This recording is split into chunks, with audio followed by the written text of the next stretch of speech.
सीताराम। चलिए फिर से आपका स्वागत है। चलिए आज हम विचार करते हैं पावर ऑफ द थॉट, सोच की शक्ति। इसी पर मैं अपने विचार दे रहा हूं। आप लोग अक्सर देखे होंगे, बहुत ऐसे परिवार होते हैं जो कि सिर्फ अपनी पत्नी, अपना एक बेटा, बस उनका जीवन इतना ही में है, इसी को अपना परिवार लेकर चलते हैं।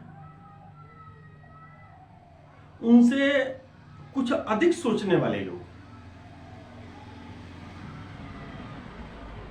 अपने सास ससुर, महिलाएं या पुरुष अपने माता पिता को साथ लेकर चलते हैं।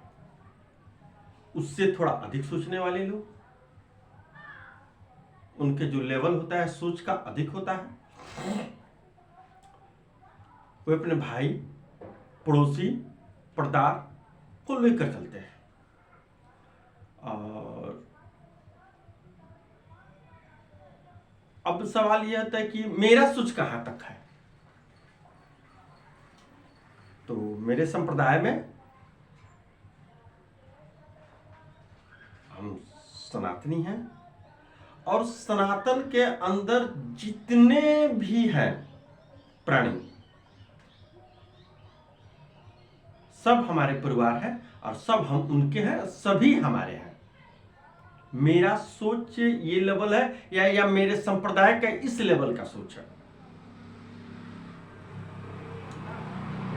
और इस संप्रदाय के बाद में बहुत सारे संप्रदाय आए हैं, बीच में बहुत ऐसे मार्ग आए हैं, जैसे सतनाम मार्ग,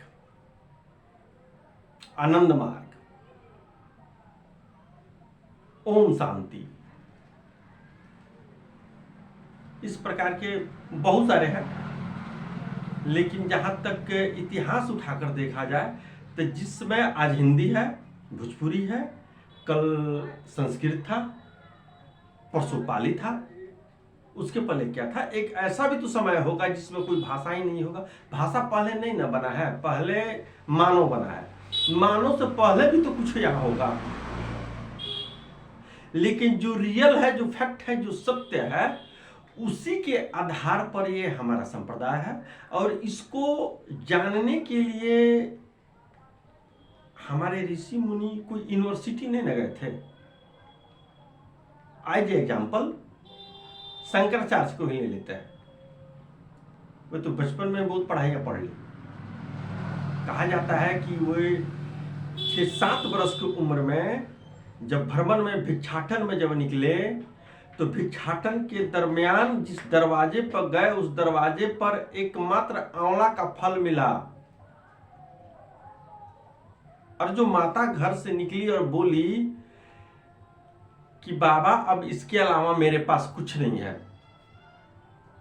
तत्क्षण शंकराचार्य बाल अवस्था में लक्ष्मी का आह्वान किए, याद किए, और वो धन्य धन्य हो गई। साधु संत, कंगाल का नाम नहीं है, समर्थवान का नाम है। पढ़े लिखे लोग अक्सर ये सब बकवास समझते हैं। तो मैं पढ़े हुए लोगों के लिए एक बात बताता हूं, power of the subconscious mind. आप उस पुस्तक को पढ़ें, शायद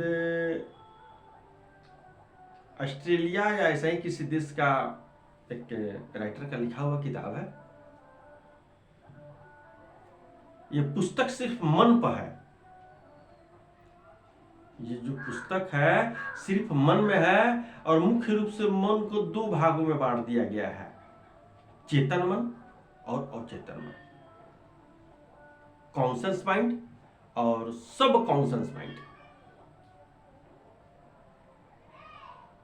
तो इसी चीज को जो फील हुआ है, इस चीज को हजारों लाखों वर्ष पहले जो ऋषि मुनि, जो उनके अंदर जो फीलिंग आई है,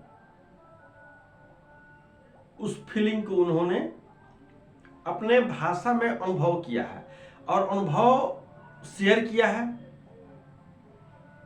और जैसे जैसे भाषा बदलते गई है वैसे उसी चीज का व्याख्या किया गया है। पराशर मुनि के बेटा वेदव्यास क्या यूनिवर्सिटी गए थे चारों वेद पढ़ने के लिए, जिन्होंने रचा चारों वेद। आज तक लगभग चारों वेद को संपूर्ण रूप से कोई जान नहीं पाया। उस वेद के एक एक वाक्य पर आज के साइंटिस्ट लोग अपना रिसर्च करते हैं। नासा में भी उसका रिसर्च चल रहा है और जब रिजल्ट सामने आता है तो नतमस्तक हो जाते हैं। इसी बात से आप अंदाजा लगाइए कि हमारे वेद में कितनी शक्ति है। वो वेद हमारे ऋषि मुनि लिखे हैं और कोई बाकी लोग नहीं लिखा है। आप लोग मेरे वीडियो से बने रहिए, मेरे चैनल से बने रहिए। आज के लिए इतना ही। सीताराम।